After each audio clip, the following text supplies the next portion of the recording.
देखिए, हम बात कर रहे थे डिफरेंशियल इक्वेशंस की और कल हमने बात की थी ऑर्डर एंड डिग्री की। और ऑर्डर एंड डिग्री निकालने के बाद हमने उसके बाद बात की थी कि फॉर्मेशन ऑफ डिफरेंशियल इक्वेशंस की। फॉर्मेशन ऑफ डिफरेंशियल इक्वेशंस जो हमारे पास कई एग्जाम्स में पूछा जाता है, तो उसके कॉन्सेप्ट के बाद एक नया टॉपिक आ जाता है कि सॉल्यूशन ऑफ डिफरेंशियल इक्वेशंस। इसमें हमने सबसे पहला मेथड लिया है solution of differential equations of first order and first degree. यानी कि इसमें जैसे dy अपॉन dx दिख रहा है, इसका ऑर्डर भी 1 है और डिग्री भी 1 है, और इसे सोल्व करना है तो इसी मेथड को हम वेरिएबल्स सेपरेबल मेथड से सोल्व करते हैं। इसमें क्या है, हमें x वाले एक तरफ लेने हैं और y वाले एक तरफ लेने हैं, फिर बाकी कुछ बचता ही नहीं है, बोथ साइड हम इंटीग्रेशंस कर देंगे। और इंटीग्रेशंस के सभी कॉन्सेप्ट की बात हमने कर ली थी जब इंटीग्रेशंस डेफिनिट और इनडेफिनिट कंप्लीट किया था। तो आज के टॉपिक में हम देखेंगे कि किस तरीके से हम डिफरेंशियल इक्वेशंस को सॉल्व करते हैं। जैसे हमारे पास ये इक्वेशंस दी हुई है, हमने क्या करा, y वाली टर्म्स एक तरफ ले ली, ठीक है, और x वाली एक तरफ ले ली। क्लियर? जब इसे सोल्व करेंगे, हमने बोथ साइड इंटीग्रेशन ले लिया। अब बाकी कहानी बिल्कुल सिंपल है क्योंकि हम इसे पहले ही पढ़ चुके हैं। तो dy upon 1 plus y square कितना हो गया, tan इनवर्स y, 1 का x और x का integration x cube upon 3 plus एक इंटीग्रेटिंग कांस्टेंट ले लेते हैं c। क्लियर है? तो अगर चाहो तो यहां ही छोड़ सकते हैं, नहीं tan को उधर भी ले जा सकते हैं। y equal to tan x plus x cube upon 3 और प्लस c। तो इस तरीके से हम बड़ी आसानी से इस टाइप के क्वेश्चन सोल्व कर सकते हैं। देखिए क्वेश्चन नंबर 2 क्या कहता है। क्वेश्चन नंबर 2, जैसे हमारे पास है dy upon dx equal to x की power 5 minus 3 upon x plus e की पावर माइनस 7x, ठीक है। और वो कहता है सोल्व द डिफरेंशियल इक्वेशंस। तो जैसे हमारे पास ये क्वेश्चंस है, मैंने क्या कहा, वेरिएबल सेपरेबल, यानी कि y एक तरफ x एक तरफ। तो हमने क्या करा, dy और dx इधर चला जाएगा, ठीक है, और dx। अब बोथ साइड क्या कर देंगे, इंटीग्रेशंस, ठीक है। तो dy का इंटीग्रेशंस बाई x की पावर 5 का x की power 6 upon 6 minus 1 upon x का log x, तो माइनस 3 और 1 अपॉन x का log x, e की पावर माइनस 7x का e की पावर माइनस 7x और माइनस 7x का दोबारा करा माइनस 7। तो y इक्वल टू x की power 6 upon 6 minus 3 log x और माइनस 7 e की पावर माइनस 7x, ठीक है।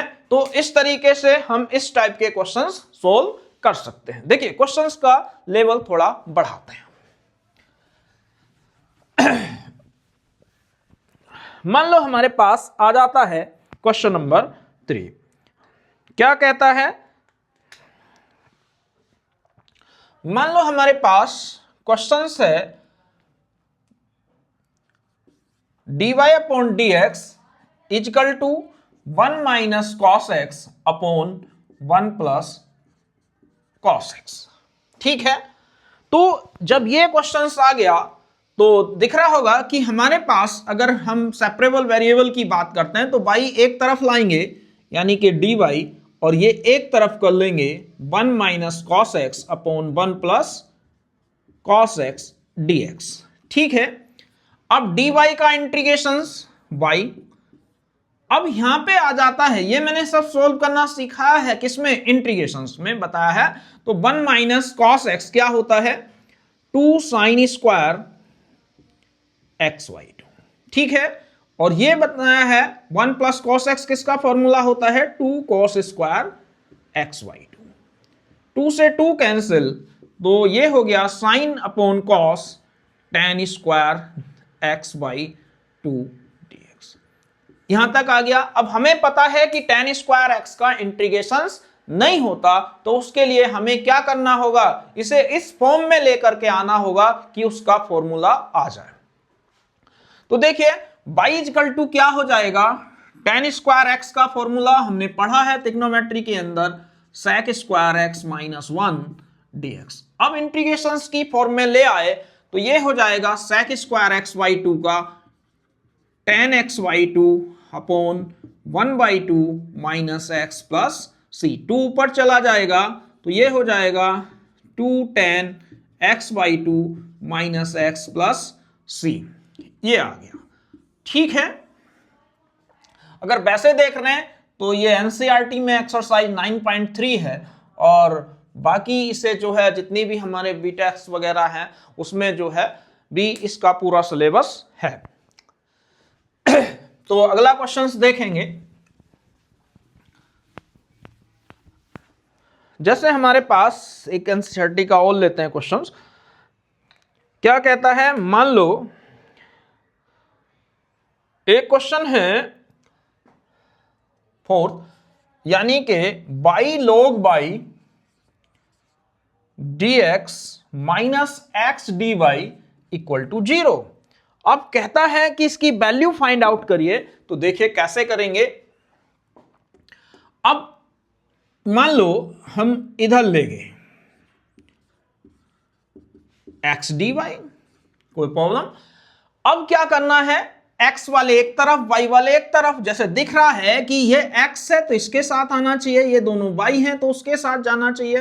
तो यानी कि dx upon x equal to dy upon y log y। ठीक है, इंटीग्रेशंस ले लिया। अब यहां देखेंगे dx अपॉन x यानी कि 1 अपॉन x का इंटीग्रेशंस log x, ठीक है, equal to dy upon y log y. अब हमें पता है कि log y का डेरिवेटिव 1 अपॉन y होता है, तो यानी कि हम क्या करेंगे, t लेट कर लेंगे, log y equal to t। तो 1 अपॉन y dy किसके इक्वल हुआ, dt, यानी कि ये dt आ गया। तो यानी कि यहां क्या हुआ, log x equal to 1 upon t d t. अब log x 1 अपॉन टी का log t, एक चीज और प्लस c। कोई दिक्कत नहीं, आंसर हमारा एकदम सही है। लेकिन जब हम बुक से मैच करते हैं या कभी मान लो प्रूफ करना होता है, तो उस केस में क्या करेंगे, हमारे पास ये भी लोग हैं ये भी लोग हैं, तो हम कांस्टेंट को भी लोग में ही ले लेते हैं। तो यहां पे क्या आ जाएगा, इसे हम लिख सकते हैं लोग c। क्लियर है, कोई फर्क नहीं पड़ता। अगर हाँ प्रूफ करना है तब लोग लेना ही लेना पड़ेगा। अब कितना हो जाएगा, log x log m plus log n, यानी कि क्या बन गया, log mn। क्लियर। अब अगर हम log से log कैंसिल्स या e ले लें बोथ साइड एक्सपोनेंशियल, तो log खत्म। तो यानी कि x इक्वल टू tc। अब x की वैल्यू तो ठीक है, अब हमारा आंसर x और y में आना है। यहां t है तो t को हटाओ, t कितना है, log y। तो x equal to log y, और c यहां अच्छा नहीं लग रहा तो ऐसे x equal to c log y। तो क्लियर है। तो मेरे ख्याल से समझ में आ गया होगा कि इस तरीके से हमने क्या करना है, पहले सेपरेट करने हैं, फिर उसे जो भी आता है हमें इंटीग्रेशंस में उन फॉर्मूलों का यूज करके हम इसे सोल्व कर देंगे। अगला क्वेश्चन देखिए।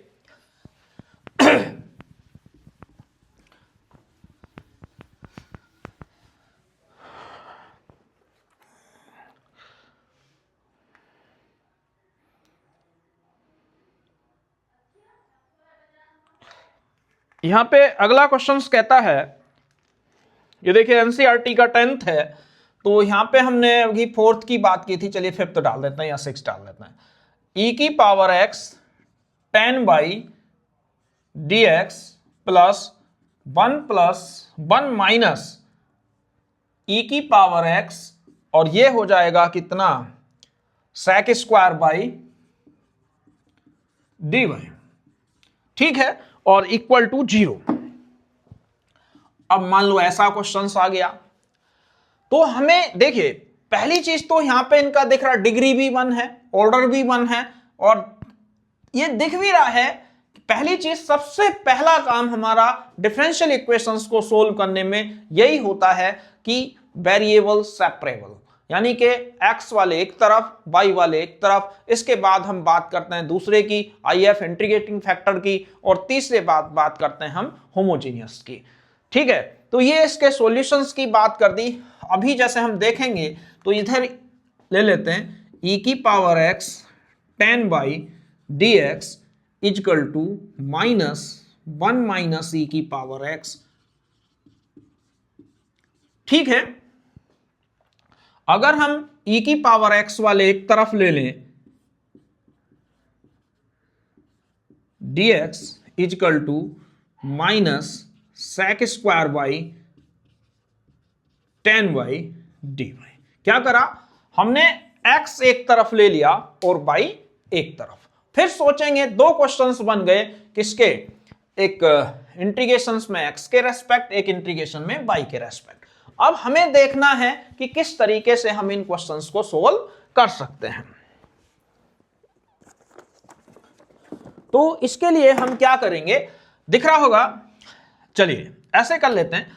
यहां हमने लेट कर लिया 1 माइनस ई की पावर एक्स को t, ध्यान देना 1 का इंटीग्रेशन 0, ई की पावर एक्स का ई की पावर एक्स, तो अगर इसे इधर ले जाएं ई की power x minus D T, clear है। मान लो हमने यहां पे क्या करा, tan y को u लेट कर लिया, तो tan y का differentiation sec square y d y equal to कितना हो गया, डी यू, यानी कि ये आ गया और ये आ गया। तो क्या हुआ, तो हमारे पास इधर आ गया माइनस डी टी, यानी कि -1/t dt, क्लियर है, माइनस इधर लिख दिया, इक्वल टू -1/u du। मान लो माइनस से माइनस काट दिया तो क्वेश्चन हुआ 1/t dt 1/u du, clear है। अब 1/t क्या हो गया, log t, और 1/u क्या हुआ, log u, और प्लस log c, ठीक है। अब log क्यों लिया अभी बताया था, क्योंकि ये दोनों टर्म्स log में हैं, इसलिए कांस्टेंट को भी log में ले लिया, और log t log m plus log n क्या हो गया, log mn, log से log खत्म, तो t किसके इक्वल हो गया, uc के, और t किसके इक्वल था, 1 माइनस e की पावर x, और इक्वल टू u किसके इक्वल था, tan बाई, और c पहले लिख देते हैं ऐसे, ठीक है। तो यहां से जो वैल्यू आ गई वो कितनी आ जाएगी, यानी कि 1 माइनस ई की power x equal to c tan y। तो इस तरीके से हम सोल्व कर सकते हैं। तो मेरे ख्याल से कॉन्सेप्ट क्लियर हो गया होगा। फिर देखते हैं और थोड़ा कॉम्प्लिकेटेड बनाने की कोशिश करते हैं।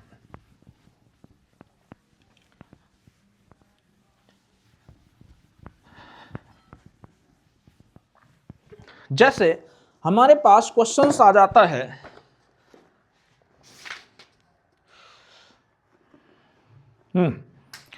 अब वो कहता है dy upon dx, question number 6 है, तो dy upon dx plus under root 1 minus y square upon 1 minus x square equal to 0।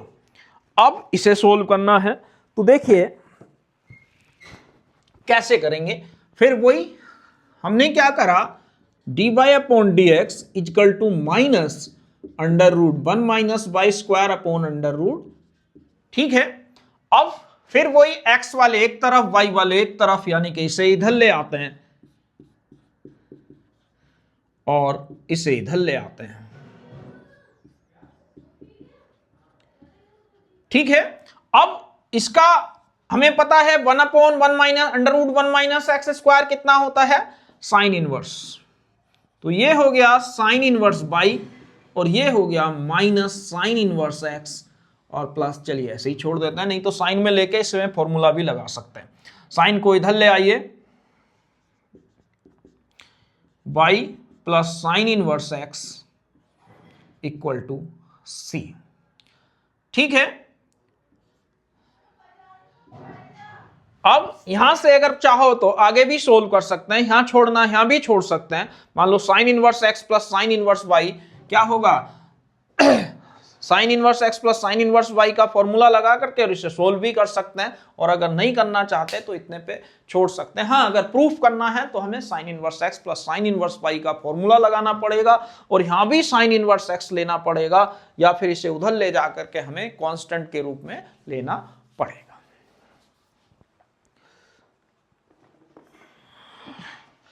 अगला देखिए क्वेश्चन नंबर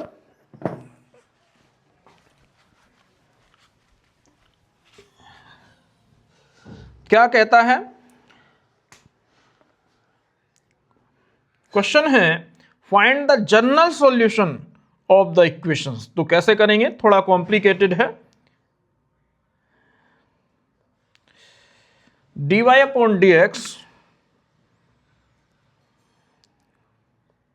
इससे पहले ये ले लेते हैं, 1 + x 1 + y square dx plus 1 + y और 1 + x स्क्वायर, और यहां पे आ गया dy = 0। कहता है find the solution of the differential equation. बिल्कुल दिख रहा है, अलग हो सकते हैं, तो यहां पे लिखेंगे 1 + x 1 + y square dx minus 1 + y और 1 + dy। अब y वाले एक तरफ x वाले एक तरफ, अगर x वाले लिखते हैं तो 1 + x upon 1 + x square dx equal to minus 1 + y upon 1 + y square dy। अगर इसे लिख रहे हैं तो अलग अलग कर दीजिए, 1 अपॉन प्लस, ठीक है, ये अपॉन ये equal to minus 1 upon 1 + y square और minus plus minus y upon 1 + y square. ठीक है, वैसे तो डायरेक्ट भी कर सकते हैं, एक स्टेप और बढ़ा लेते हैं, ये हो जाएगा 1 अपॉन 1 + x स्क्वायर dx। ध्यान से देखना, 2 से मैंने मल्टीप्लाई डिवाइड कर दी, क्यों करी अभी बता। दिख रहा है 1 का डिफरेंशिएशन 0, x स्क्वायर का 2x, तो 2x लाने के लिए 2 से मल्टीप्लाई डिवाइड कर दी ताकि गलती ना हो। ठीक है, dy माइनस यहां पे भी ये समझ में आ गया होगा कि क्यों करा। ये क्या बन गया, अब देखिए डायरेक्ट हम इंटीग्रेशन कर सकते हैं, इसका ये फायदा हुआ क्योंकि अगर इसे हम t मानते हैं ये आ रहा है, इसे t मानते हैं तो ये आता है, तो ऐसे स्टार्टिंग में ही हम कर सकते हैं। अगला देखिए 1 अपॉन 1 + x स्क्वायर कितना हुआ, tan इनवर्स x। जब इसकी बात कर रहे हैं यहां देखिए इसे t मानेंगे, तो इसे जब t माना ऊपर का आ गया 2x dx, जो 1/t का क्या हो जाएगा log t। ठीक है, इक्वल टू ये फिर से आ गया कितना tan इनवर्स y, और ये कितना आ गया हाफ log 1 + y स्क्वायर और प्लस कितना c। ठीक है, चाहो तो थोड़ा सजा के लिख सकते हो, जैसे ये इधर आ सकता है tan inverse x plus tan inverse y, इनसे इधर आ जाएगा हाफ कॉमन, तो ये कितना हो जाएगा log 1 + x square plus log 1 + y square और plus c equal to c।